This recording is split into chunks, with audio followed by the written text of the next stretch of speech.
عن عبد الله بن عمر رضي الله عنهما عن النبي صلى الله عليه وسلم قال الظلم ظلمات يوم القيامة۔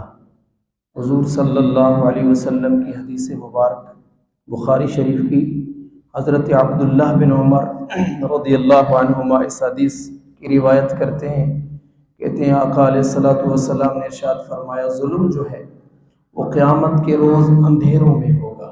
ظلم آج کل جو بندے ظلم کرتے ہیں وہ قیامت کے روز وہ ظلم اندھیرے کی صورت میں لایا جائے گا۔ اور حدیث میرے محبوب کی بخاری شریف کی عن ابن عباس رضی اللہ عنہما ان النبی صلی اللہ علیہ وسلم، حضرت عباس رضی اللہ تعالیٰ عنہما اس حدیث کے راوی ہیں۔ حضرت عباس کے بیٹے کہتے ہیں کہ نبی پاک علیہ الصلوۃ والسلام نے حضرت معاذ کو کوئی عہدہ دیا، عہدہ دے کر یمن بھیجا، تو آپ نے ارشاد فرمایا اے معاذ اتق دعوت المظلوم فإنها ليس بينها وبين الله حجاب۔ اے معاذ اللہ سے ڈرتے رہنا اس بات سے کہ بے شک اللہ اور اس کے مظلوم کے درمیان میں کوئی حجاب نہیں ہوتا۔ ظلم نہ کرنا اس کا مطلب یہ ہے کہ مظلوم کی آہ سے ڈرتے رہنا۔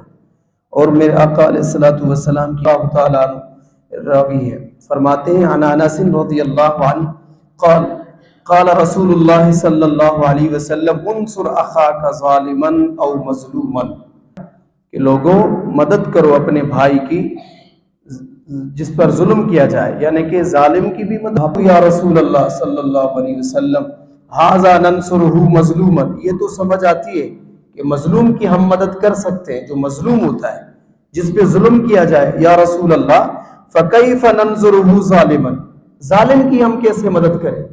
اللہ اکبر۔ میرے کریم نے فرمایا قال تأخذ فوق یدیہ، آپ نے فرمایا ان کے ہاتھوں کو روکو، یہ جو ظلم کر رہا ہے ان کے ظالم کے ہاتھوں کو پکڑو، یہ ظالم کی مدد ہے کیونکہ رک جائے گا گناہوں سے، اس لیے میرے کریم نے فرمایا ظالم کی بھی مدد کرو اور اس کے مظلوم کی بھی مدد کرو، یعنی ظالم کا ہاتھ روکو۔ آگے میرے آقا علیہ الصلوۃ والسلام نے ارشاد فرمایا، بڑی حدیث ہے، آپ نے اگر ان کو دل میں جگہ دینی ہے تو انشاءاللہ العزیز پوری زندگی یاد رکھیں گے۔ حضرت ابو ہریرہ رضی اللہ تعالیٰ عنہ اس حدیث کے راوی ہیں، کہتے ہیں عن ابی ہریرہ ان رسول اللہ صلی اللہ علیہ وسلم قال من كانت عنده مظلمة لأخيه فليتحلله منها۔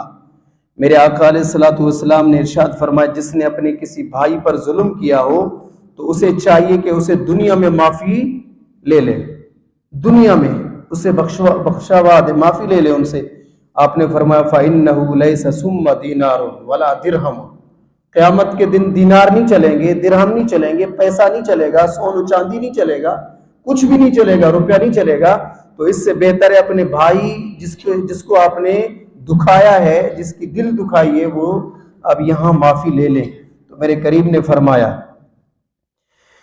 ان یؤخذ لاخیہ من حسناتہ، میرے محبوب علیہ الصلوۃ والسلام نے فرمایا من قبل ان یؤخذ لاخیہ من حسناتہ فإن لم یکن له حسنات اخذ من سیئات اخیہ فطرحت علیہ۔ میرے محبوب علیہ الصلوۃ والسلام نے ارشاد فرمایا پھر کل قیامت کے دن وہ جس کو آپ نے دکھایا ہے اللہ رب العزت آپ کی نیکیوں کو اٹھا کے ان کے نامہ اعمال میں ڈال دے گا۔ بس یہ ہے، پیسہ نہیں چلے گا بلکہ تمہاری نیکیاں برباد کی جائیں گی۔ اگر تمہارے اعمال میں نیکیاں نہیں ہیں یعنی برائیاں ہیں تو اللہ رب العزت ان کی برائیاں اٹھا کے تمہارے نامہ اعمال میں ڈالے گا۔